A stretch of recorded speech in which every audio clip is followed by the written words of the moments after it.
कहानी की शुरुआत होती है एक माइनिंग एरिया से, जहां मजदूर खुदाई कर रहे होते हैं और अचानक उन्हें जमीन के अंदर कुछ अजीब रेडिएशन के संकेत मिलते हैं। शुरू में उन्हें लगता है कि शायद उन्हें यूरेनियम की बड़ी खदान मिल गई है, लेकिन जैसे जैसे खुदाई आगे बढ़ती है वहां एक बहुत बड़ा गड्ढा और उसके अंदर एक अजीब सी जगह दिखाई देने लगती है जो बिल्कुल भी नॉर्मल नहीं लगती। इसकी जांच के लिए मोनार्क के वैज्ञानिकों को बुलाया जाता है, जिनमें होते हैं डॉक्टर सेरिजावा और उनकी साथी डॉक्टर विवियन। जब ये लोग वहां जांच करते हैं तो उन्हें एक बहुत बड़े और पुराने जीव का कंकाल मिलता है, जो देखकर ही समझ आ जाता है कि ये कोई आम जानवर नहीं था। फिर उनकी नजर पड़ती है दो बहुत बड़े अंडों पर। उनमें से एक अंडा पहले ही फट चुका होता है और वहां से निकलने का रास्ता सीधा समुद्र की तरफ जाता दिखता है, यानी उसमें से कुछ बहुत बड़ा जीव पहले ही बाहर निकलकर समुद्र में जा चुका है। दूसरा अंडा वहीं पड़ा रहता है, बिल्कुल शांत, उसमें कोई हलचल नजर नहीं आती, लेकिन फिर भी ऐसा लगता है जैसे उसके अंदर कुछ छुपा हुआ है जो कभी भी बाहर आ सकता है। इसके बाद कहानी जाती है जापान के एक न्यूक्लियर पावर प्लांट में,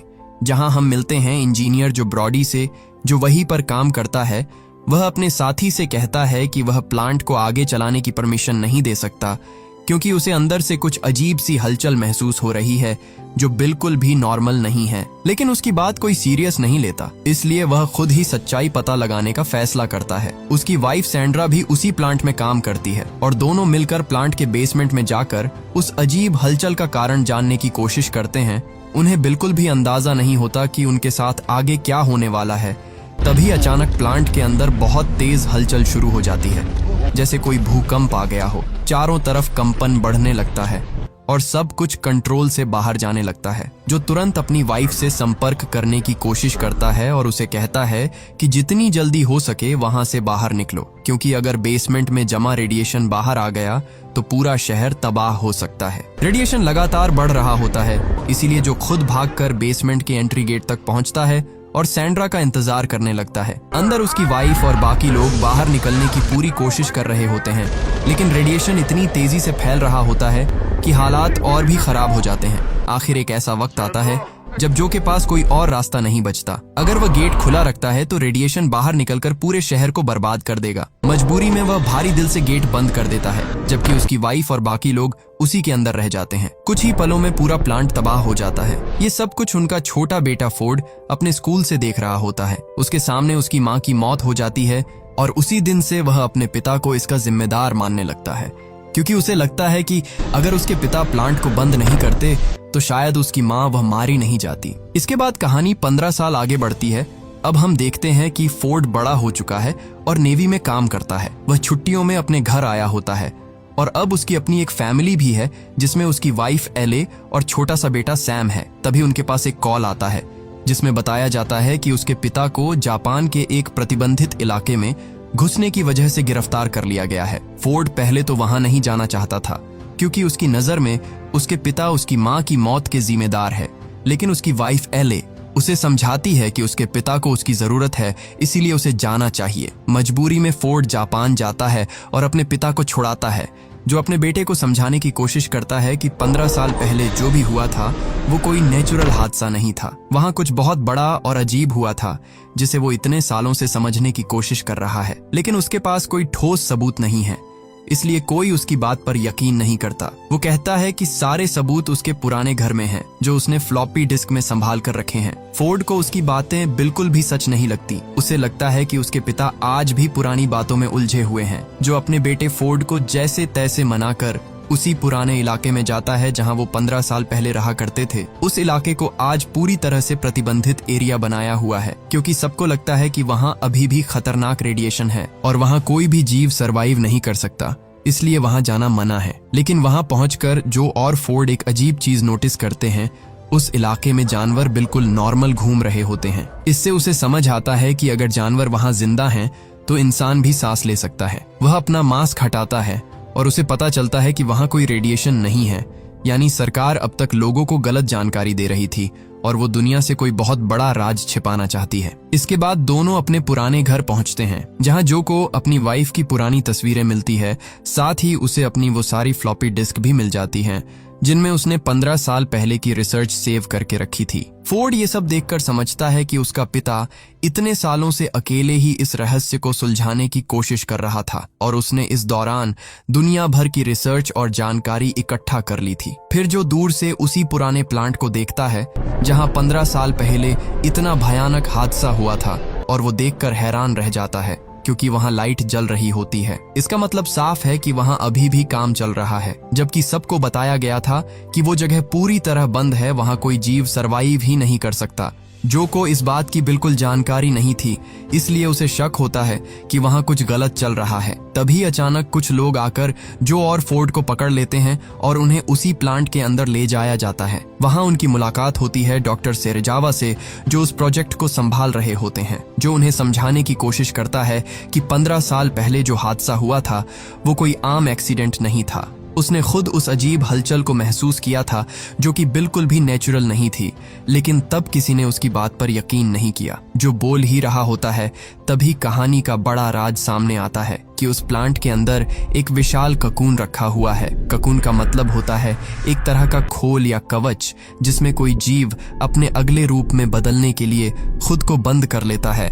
उस ककून के चारों तरफ भारी सुरक्षा और इलेक्ट्रिक बैरिकेड लगाए गए हैं। अचानक उस ककून के अंदर तेज हलचल शुरू हो जाती है, जो तुरंत समझ जाता है कि यही वही चीज है जिसकी वजह से 15 साल पहले तबाही हुई थी। हालात को कंट्रोल करने के लिए सेरेजावा उसमें और ज्यादा न्यूक्लियर एनर्जी देने का फैसला करते हैं ताकि उस हलचल को शांत किया जा सके, लेकिन होता इसका बिल्कुल उल्टा है। जैसे ही एनर्जी बढ़ाई जाती है, ककून के अंदर मौजूद जीव और ज्यादा ताकतवर हो जाता है और कुछ ही पलों में वो ककून को तोड़कर बाहर निकल आता है। बाहर आते ही वो तबाही मचाना शुरू कर देता है। वहां मौजूद सारी फोर्स उसे रोकने की कोशिश करती है, लेकिन वो एक एक करके सबको खत्म करने लगता है। चारों तरफ अफरा तफरी मच जाती है। लोग अपनी जान बचाने के लिए भागने लगते हैं, लेकिन कोई भी उसे रोक नहीं पाता। तभी पता चलता है कि वो एक म्यूटो है, यानी एक ऐसा खतरनाक प्राचीन जीव जो लाखों सालों से धरती के अंदर छुपा हुआ था, जो रेडिएशन यानी न्यूक्लियर एनर्जी को खाकर जिंदा रहता है। और जब उसे सेरेजावा ने उसे और ज्यादा न्यूक्लियर एनर्जी दी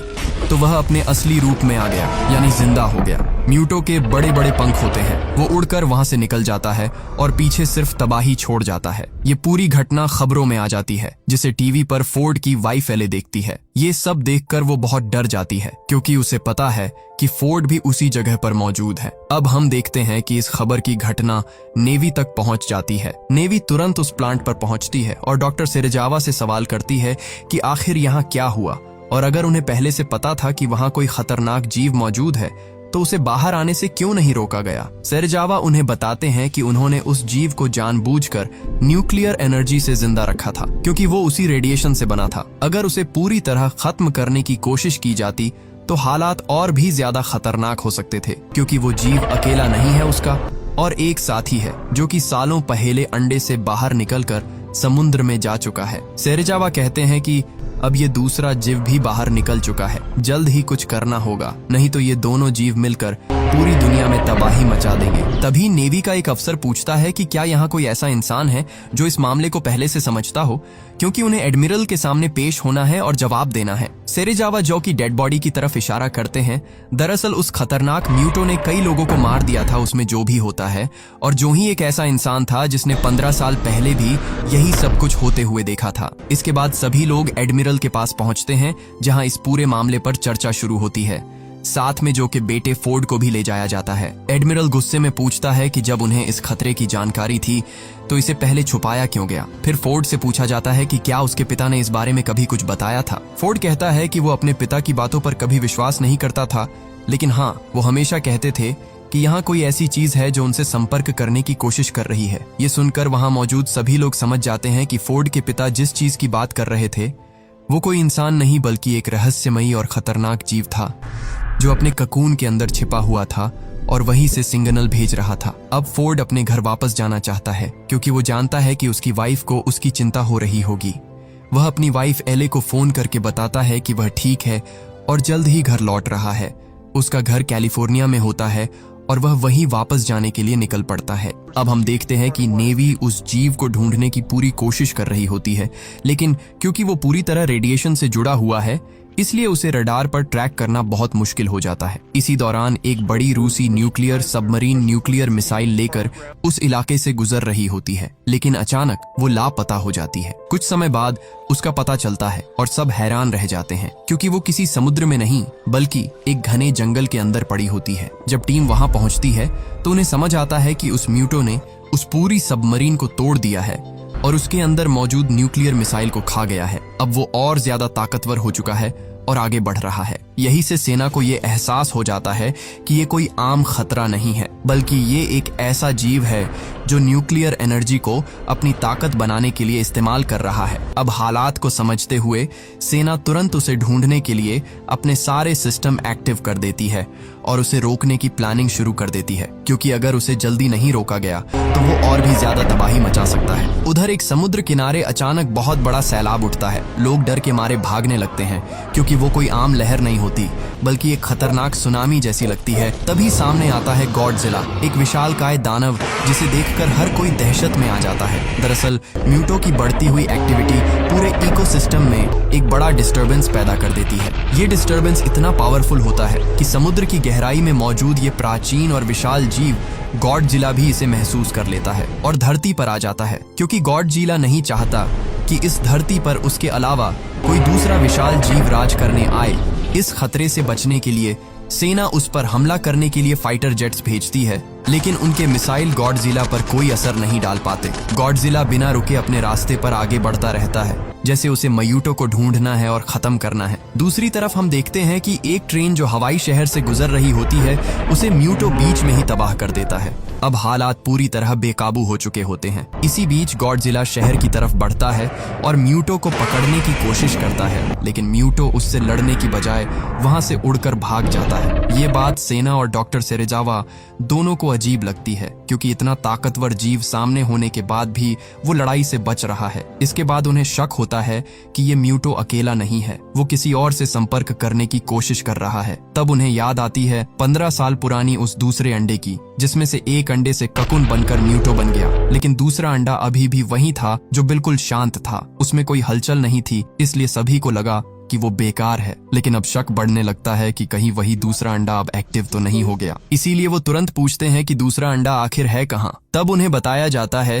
कि उस अंडे को अमेरिका ले जाया जा चुका है और उसे एक ऐसी जगह पर रखा गया है जहां न्यूक्लियर वेस्ट जमा किया जाता है। अब हम देखते हैं कि वहां सेना पहले से ही कड़ी निगरानी कर रही होती है, लेकिन जैसे ही टीम वहां पहुंचती है हालात अचानक बदल जाते हैं, क्योंकि वहां उन्हें मिलती है दूसरा फीमेल म्यूटो, जो मेल म्यूटो से भी कहीं ज्यादा बड़ा और खतरनाक होती है। जैसे ही वो एक्टिव होती है वो तुरंत तबाही मचाना शुरू कर देती है। असल में मेल म्यूटो उससे लगातार संपर्क करने की कोशिश कर रहा होता है और अब फीमेल म्यूटो भी न्यूक्लियर एनर्जी की तरफ खींचने लगती है। इसी वजह से वो शहर की तरफ बढ़ती है ताकि ज्यादा से ज्यादा एनर्जी लेकर और ताकतवर बन सके। अब हालात ये हो जाते हैं कि दुनिया के सामने एक नहीं दो नहीं बल्कि तीन विशालकाय खतरे खड़े होते हैं, गॉडजिला, मेल म्यूटो और फीमेल म्यूटो। अब हम देखते हैं कि एडमिरल फैसला लेता है कि इन सबको खत्म करने का एक ही तरीका है कि इन्हें न्यूक्लियर मिसाइल से उड़ा दिया जाए। लेकिन डॉक्टर सेरेजावा और उनकी टीम इस प्लान के खिलाफ जाते हैं। वो समझाते हैं कि ये जीव न्यूक्लियर एनर्जी से ही ताकत लेते हैं। अगर उन पर न्यूक्लियर अटैक किया गया तो वो खत्म होने की बजाय और ज्यादा खतरनाक हो जाएंगे। एडमिरल उनसे पूछता है कि अगर ये तरीका सही नहीं है तो फिर दूसरा रास्ता क्या है। लेकिन हालात इतने खराब होते हैं कि आखिरकार न्यूक्लियर मिसाइल इस्तेमाल करने की तैयारी शुरू कर दी जाती है। अब हम देखते हैं कि फोर्ड अभी भी घर नहीं गया है। फोर्ड अपनी वाइफ एले से संपर्क करने की कोशिश करता है। काफी देर बाद बात होती है और वो उसे भरोसा दिलाता है कि वो ठीक है और जल्द घर आएगा, लेकिन अभी उसे एक जरूरी मिशन पूरा करना है। फोर्ड अब सेना के साथ रुकने का फैसला करता है। उसे एहसास होता है कि पहले उसने अपने पिता की बात पर विश्वास नहीं किया, लेकिन अब उसके पास आखिरी मौका है कुछ सही करने का। दरअसल फोर्ड नेवी में बम डिफ्यूजल एक्सपर्ट होता है। उसे मिसाइल और बम को संभालने की पूरी जानकारी होती है। सेना न्यूक्लियर मिसाइल को एक ट्रेन के जरिए ट्रांसफर करने की तैयारी करती है और फोर्ड भी उसी मिशन का हिस्सा बन जाता है। यहाँ एक और खतरनाक बात सामने आती है कि ये म्यूटो बिजली जैसी एनर्जी को कंट्रोल कर सकते हैं। जब भी ये हमला करते हैं तो पूरे शहर की बिजली एक झटके में बंद हो जाती है। इसी वजह से जब सेना उन पर हमला करने की कोशिश करती है तो कई बार उनकी अपनी ही टेक्नोलॉजी फेल हो जाती है और कई विमान क्रैश हो जाते हैं। अब हालात इतने बिगड़ चुके होते हैं कि सेना को अपने पुराने और अलग तरीके के हथियारों का सहारा लेना पड़ता है, क्योंकि म्यूटो की वजह से सारी मॉडर्न टेक्नोलॉजी बार बार फेल हो रही थी। अब सेना ऐसी मिसाइलें लाती है जो इलेक्ट्रिक सिस्टम पर डिपेंड नहीं करती, जो बिना इलेक्ट्रिसिटी के भी काम कर सके। सेना को भरोसा होता है कि अगर ये मिसाइल सही जगह पहुंच गई तो म्यूटो को खत्म किया जा सकता है। अब हम देखते हैं कि उधर फीमेल म्यूटो न्यूक्लियर एनर्जी की तलाश में भटक रही होती है और आखिरकार उसे वो ट्रेन मिल जाती है जिसमें न्यूक्लियर मिसाइल ले जाई जा रही होती है। वो ट्रेन पर हमला कर देती है और पटरी तोड़ देती है। हमले के बाद तीनों मिसाइल अलग अलग हो जाती हैं। एक गहराई में पानी के अंदर चली जाती है, दूसरी फीमेल म्यूटो अपने साथ ले जाती है और तीसरी सतह पर गिर जाती है। इस पूरे हादसे में ट्रेन में मौजूद ज्यादातर लोग मारे जाते हैं। थोड़ी देर बाद सेना वहां पहुंचती है और बचे हुए लोगों को ढूंढती है। उसी में फोर्ड भी जिंदा मिल जाता है और उसे अस्पताल ले जाया जाता है। अब सेना के पास बस एक ही उम्मीद बचती है, वो तीसरी मिसाइल जो अभी भी इस्तेमाल की जा सकती है। इसी बीच दोनों म्यूटो कैलिफोर्निया की तरफ बढ़ने लगते हैं। हालात इतने खतरनाक हो जाते हैं कि पूरे शहर को खाली कराया जाने लगता है। लोग जल्दी जल्दी गाड़ियों में बैठकर शहर छोड़ने लगते हैं। फोर्ड की वाइफ एले भी अपने बेटे सैम को मजबूरी में वहां से भेज देती है ताकि वो सुरक्षित रह सके। शहर के बाहर एक बड़े ब्रिज पर सेना पूरी तैयारी के साथ खड़ी होती है। बड़े बड़े हथियार लगाए जाते हैं ताकि अगर गॉडजिला या म्यूटो वहां आए तो तुरंत हमला किया जा सके। इसी दौरान वहां एक स्कूल बस भी होती है जिसमें छोटे छोटे बच्चे बैठे होते हैं और तभी वहां गॉडजिला की एंट्री होती है। सबको लगता है कि अब सब खत्म हो जाएगा, लेकिन गॉडजिला उन बच्चों या बस को नुकसान नहीं पहुंचाता। वो बस अपने रास्ते से गुजरने की कोशिश करता है, जैसे उसका टारगेट किसी को नुकसान पहुंचाना नहीं बल्कि उन दोनों दानवों को मारना हो। लेकिन सेना उस पर हमला कर देती है, लेकिन गॉडजिला वहां से बचकर फिर से पानी में चला जाता है। इसके बाद फीमेल म्यूटो कैलिफोर्निया शहर के बीच पहुंचती है। वो अपने साथ लाई हुई न्यूक्लियर मिसाइल को वहीं रख देती है और साथ ही वहां अपने कई अंडे भी दे देती है। थोड़ी देर बाद मेल म्यूटो भी वहां पहुंच जाता है और दोनों मिलकर उन अंडों की रक्षा करने लगते हैं। सबसे खतरनाक बात यह होती है कि उस मिसाइल में टाइमर चालू हो चुका होता है और फटने में अब ज्यादा समय नहीं बचा होता। अगर ये न्यूक्लियर मिसाइल यही शहर के बीच में ही फुट गई तो सिर्फ म्यूटो ही नहीं मरेंगे, बल्कि इतना रेडिएशन फैलेगा कि पूरा कैलिफोर्निया तबाह हो सकता है। एडमिरल फैसला करता है कि तुरंत एक प्लान बनाया जाए कि किसी भी हालत में इस मिसाइल को शहर से दूर समुद्र में ले जाना है। इसके लिए एक स्पेशल टीम तैयार की जाती है और फोर्ड भी उसमें शामिल हो जाता है। उधर शहर के बीचों बीच गॉडजिला, मेल म्यूटो और फीमेल म्यूटो आमने सामने हो जाते हैं और उनके बीच खतरनाक लड़ाई शुरू हो चुकी होती है। हर एक हमला इतना ताकतवर होता है कि आसपास की बिल्डिंग्स गिरने लगती हैं, जमीन हिलने लगती है और पूरा शहर तबाही में बदल जाता है। मेल म्यूटो बार बार गॉडजिला पर हमला करता है, उसके पंखों से तेज वार करता है, जबकि फीमेल म्यूटो जमीन से उस पर जोरदार चोट करती है। कुछ पल के लिए ऐसा लगता है कि गॉडजिला दोनों के सामने कमजोर पड़ रहा है। इसी बीच हम देखते हैं कि फोर्ड और उसकी टीम उस जगह पहुंचते हैं जहां न्यूक्लियर मिसाइल रखी होती है। वो उसे उठाकर बोट तक ले जाने लगते हैं, लेकिन तभी फोर्ड की नजर उन सैकड़ों अंडों पर पड़ती है जो फीमेल म्यूटो ने दिए थे। फोर्ड समझ जाता है कि अगर ये अंडे फूट गए तो पूरी दुनिया के लिए खतरा कई गुना बढ़ जाएगा। वो बिना देर किए पास खड़े एक बड़े ऑयल टैंकर का इस्तेमाल करता है और वहां जोरदार धमाका कर देता है। एक ही पल में पूरा इलाका आग की लपटों में घिर जाता है और सारे अंडे जलकर खत्म हो जाते हैं। ये देखकर फीमेल म्यूटो पागल हो जाती है। वो गुस्से में गॉडजिला को छोड़कर सीधे उसी तरफ भागती है जहां उसके अंडे थे। इसी मौके का फायदा उठाकर गॉडजिला पूरी ताकत के साथ मेल म्यूटो पर टूट पड़ता है। वो अपनी विशाल पूंछ से इतना जोरदार वार करता है कि मेल म्यूटो दूर जाकर गिरता है और फिर एक भयंकर हमले में उसे खत्म कर देता है। लेकिन खतरा अब भी खत्म नहीं हुआ होता।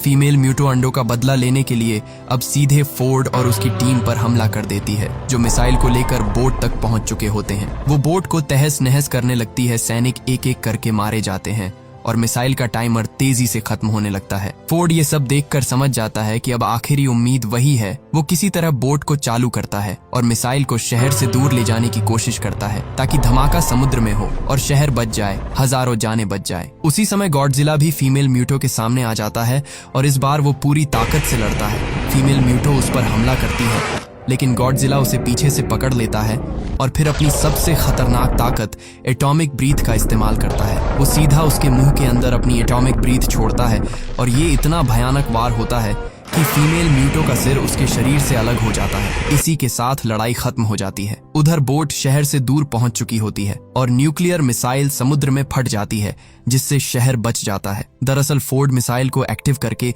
बोट को समुद्र की तरफ भेज देता है और आखिरी पल में पानी में कूदकर अपनी जान बचा लेता है। आखिर में फोर्ड एक राहत कैंप में पहुंचता है, जहां उसे अपनी वाइफ एले और बेटा सैम मिल जाते हैं। उनका परिवार फिर से एक हो जाता है। अगली सुबह शहर पूरी तरह तबाह हो चुका होता है और गॉडजिला जमीन पर गिरा हुआ होता है। सबको लगता है कि वो मर चुका है, लेकिन तभी वो धीरे धीरे उठता है, एक जोरदार गर्जना करता है और फिर समुद्र की ओर वापस चला जाता है, जैसे उसने अपना काम पूरा कर लिया हो। लेकिन कहानी यही खत्म नहीं होती, क्योंकि ये तो बस शुरुआत थी। अब जब दुनिया को पता चल चुका है कि ऐसे और भी विशालकाय जीव मौजूद है, तो आगे क्या होगा? क्या गॉडजिला समुद्र की गहराइयों से फिर वापस आएगा, या इस बार म्यूटो से भी बड़ा खतरा सामने आएगा? ये जानने के लिए हमें इस कहानी का अगला पार्ट देखना होगा। अगर आप इस कहानी का पार्ट 2 देखना चाहते हो तो कमेंट बॉक्स में जरूर लिखना पार्ट 2। और हमारे साथ हमेशा ऐसे ही जुड़े रहने के लिए आप हमारे चैनल द योगी को सब्सक्राइब कर लीजिए। जल्द मिलेंगे अगले वीडियो में।